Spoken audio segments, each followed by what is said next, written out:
j'étais prêt à m'endormir, donc j'ai entendu des bruits assez étranges autour du camion. On va dire ça un peu du paranormal.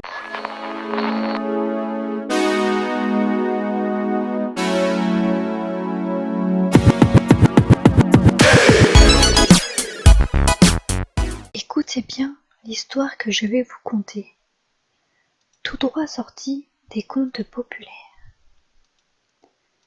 Il était une fois, au cœur de la forêt de Lyons, deux paysans voyageurs. Un jour, l'un d'eux vécut une expérience étrange. On a dormi à quoi, même pas 1 kilomètre de ce lieu, et le soir, donc hier soir, au moment où j'étais prêt à m'endormir, donc j'ai entendu des bruits assez étranges autour du camion. On va dire ça un peu du paranormal, mais j'aime pas trop utiliser ce terme parce que pour moi c'est pas, il n'y a pas de normalité en fait, c'est des choses qui existent et puis voilà, faut pas les mettre dans des cases en fait. Et du coup j'ai entendu 2-3 bruits, donc déjà j'ai entendu 2 fois un cri d'une femme, une petite fille plus ou moins, assez flippant. Donc déjà un peu plus tôt on avait entendu un espèce de cri, mais ça ressemblait un peu plus à un oiseau, donc après on s'est... Sur le coup je dirais pas qu'on a flippé, mais ça nous a fait bizarre. Et donc Mélissa était endormie quand j'ai entendu ces 2 cris là. Et du coup, donc j'étais sur mon téléphone, j'allais dormir en fait. Et du coup j'ai entendu 2 fois ces cris là, donc qui venaient en plus de l'endroit où on est, à peu près, enfin je les situé à l'écoute un peu, c'était un peu en face, et vu qu'on a dormi pas très loin, j'ai situé que c'était pas loin de l'abbaye, donc c'est peut-être, voilà.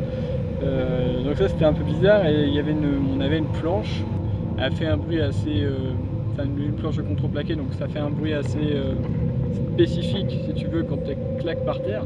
Et hier soir près du camion, elle était dehors, et du coup j'ai entendu ce bruit là, mais vraiment spécifique, de la planche qui claque, et c'était vraiment pas anodin. Et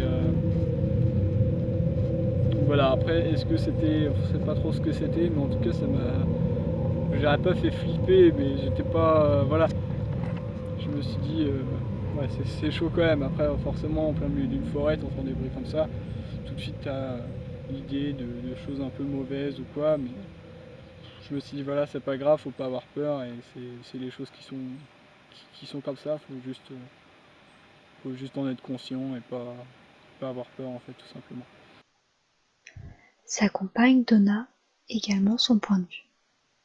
Alors moi c'est un endroit que j'aurais jamais pensé venir visiter puisque je viens un peu du coin, sauf que du coup j'ai grandi avec la légende de l'abbaye de Mortemer et de la Dame Blanche, sauf que j'ai jamais osé y aller. On est passé à de multiples reprises avec ma famille devant et on s'est jamais arrêté. Et, de toute façon j'y serais jamais allée, un peu à cause du fait d'être effrayée. Il faut dire aussi que les films paranormaux et tout ce qui s'ensuit joue là-dessus. En ayant regardé certains films la nuit, des fois j'ai flippé pendant toute la nuit, et le fait de visiter une abbaye comme ça, c'est le genre de choses que j'aurais jamais fait. Donc aujourd'hui, avec du recul, avec une autre vision du monde invisible, tout de suite c'est plus facile d'y aller, et la curiosité est ici aussi. Ce matin en me levant, Steve m'a raconté ce qu'il a vécu hier soir. J'étais avec lui sauf que moi je dormais. Tous les soirs je m'endors très vite, et une fois que je m'endors, j'entends pas grand chose, même le bruit d'une route ça me dérange pas. Donc il m'a pas réveillée parce que j'aurais eu trop peur, certainement. Je pense qu'il a raison aussi, même si j'aurais bien aimé entendre, mais c'est quand même quelqu'un de sérieux, donc je pense que vous pouvez le croire, moi en tout cas je le crois. Et s'il a entendu tout ça, il peut pas l'inventer quoi, il l'a entendu de ses propres oreilles. Ensemble, ils évoquèrent l'idée de se confronter aux phénomènes étranges dont ils avaient été témoins. Ils entrèrent alors dans l'abbaye de Mortemer. Ils découvrirent en premier lieu le parc extérieur, recueillant à ce jour les ruines de l'abbaye. Ils visitèrent ainsi le colombier, le scriptorium où les moines copistes réécrivaient à la main les écrits des auteurs, La salle capitulaire où les moines se réunissaient chaque matin avant d'accomplir leurs tâches. Le dortoir. Le cloître, qui était l'espace central de l'abbaye où les moines venaient méditer et où se trouvait un lavabo où ils pouvaient se laver les mains, les pieds et le visage avant de manger. L'église abbatiale où la mauvaise qualité architecturale a entraîné son déclin rapide. La bibliothèque des moines.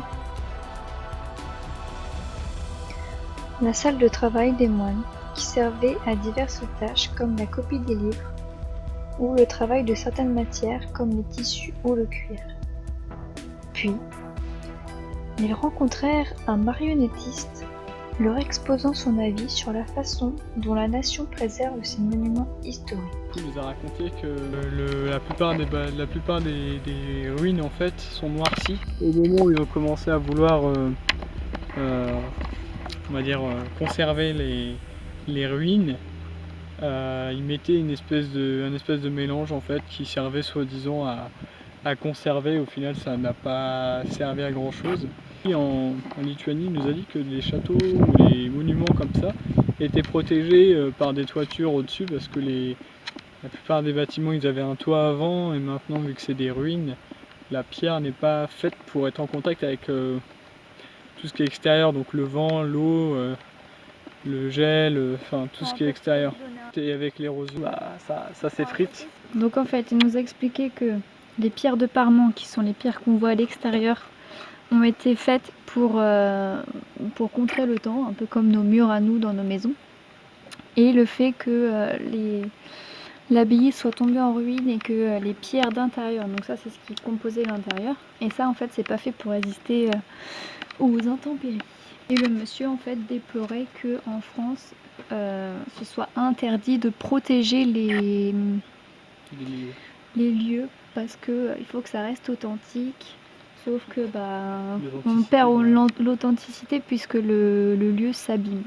Leur quête se poursuivit dans les galeries souterraines du bâtiment principal, où leur fut contée les légendes de l'abbaye. Première légende, la légende de la Dame Blanche.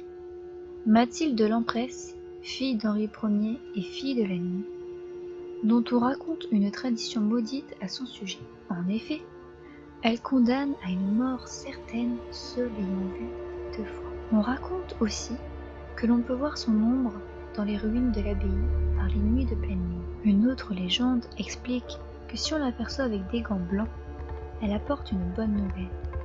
Cependant, si elle porte des gants noirs, elle est annonciatrice de mort.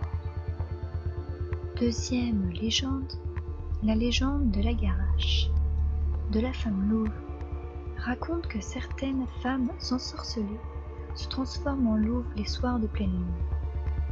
Elles seraient punies pour leurs péchés et condamnées à tourner 6 fois autour de 7 villages.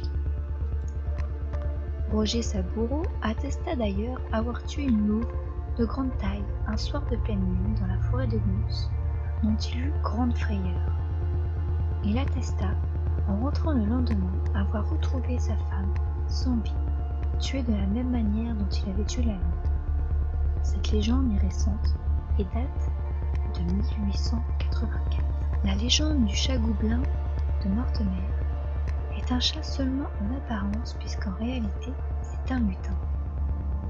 Il a pour mission de garder le trésor dont il a la charge. La dernière légende que les murs de l'abbaye abritent est celle des 4 derniers moines de Mortemer, datant de la Révolution française. Ces moines furent pourchassés et accusés d'être des affameurs du peuple par les révolutionnaires. Ils furent assassinés, tous les 4, dans le Céline. On dit que leurs âmes errent toujours dans la vie. Lors des 2 guerres mondiales, des Anglais les auraient d'ailleurs aperçus dans la forêt. Plus récemment, une stagiaire du lieu a décidé de ne plus se rendre dans ce Céline, car elle y aurait vu un fantôme.